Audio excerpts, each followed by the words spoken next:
Empirical Alignment, Part 3 of 11. The small, quick-minded intellect-cast apes glanced furtively at one another, prompting Fifi, the smallest but most analytical of the 16 investigators, to step forward, bow low, and declare, "We have encountered the inexplicable, an enigma beyond knowledge or reason. We have each, separately and collectively, discovered huge, round footprints of what is either a giant four-legged flying beast or more likely 4 of these gargantuan beasties." Graybeard folded his arms beneath his massive chest and pursed his lips. "Fifi, describe for we warrior caste what you have seen so we might draw our own conclusions." Fifi lowered her head and she said, "You are correct, Graybeard. Forgive my lack of judgment and immaturity." And then, raising her head so her eyes came into direct contact with the mighty silverbacks, she continued, "Flint and I began our search from Humphrey's Sentry Point, but all of us found the same thing.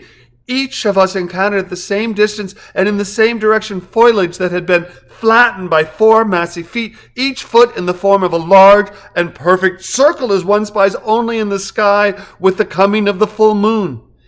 Each of the feet stood at equal distance from the other, creating 4 circles so large that they might hold 2 of our largest warriors within them. This distance from each foot was likewise massive, as 3 of our largest apes could lie down between them and still not span the gap. There was no trampled vegetation heading to or away from the area, and we surmised, perhaps prematurely and without sufficient evidence or adequate reflection, that these footprints could only have been produced by a massive bird, likely after they had grabbed our brave warrior caste sentries in their beaks and flown with them to the landing areas we each discovered." Graybeard grunted as his eyes narrowed and nostrils flared. "And if this were so, would you not have found the spilled blood of our warrior caste sentries among the vegetation? Or are you proposing that these winged beasts are so massive that they could swallow one such as I whole, leaving nothing behind save despair in the hearts of the living?" "Oh, great Graybeard, it is the only conclusion that we could reach," lamented Fifi, arms spread wide and palms facing skyward. "Other than the 4 equidistant circles, the ground was unmolested, and we searched most carefully with eyes, fingers, and noses for any evidence of our lost brothers." Graybeard beat his chest with both fists, snorted again, and then composed himself.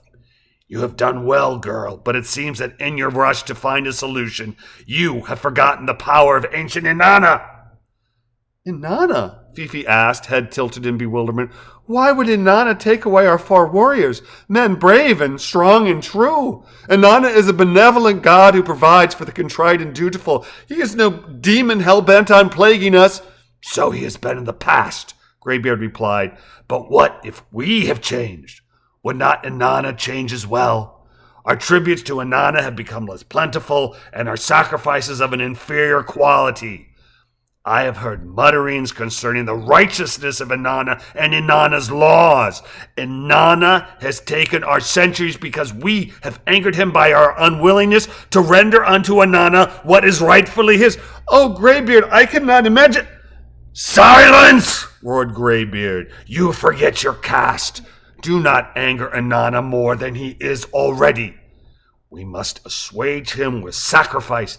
Each of you return to your nest and bring forth your finest possessions for my men to gather. I pray that through piety and proper tithing we can return to a position of favor in the eyes of Inanna." "So it shall be done!" shouted first and then all but one of the apes gathered there. "And you, girl," Graybeard demanded of Fifi, "so it shall be done?"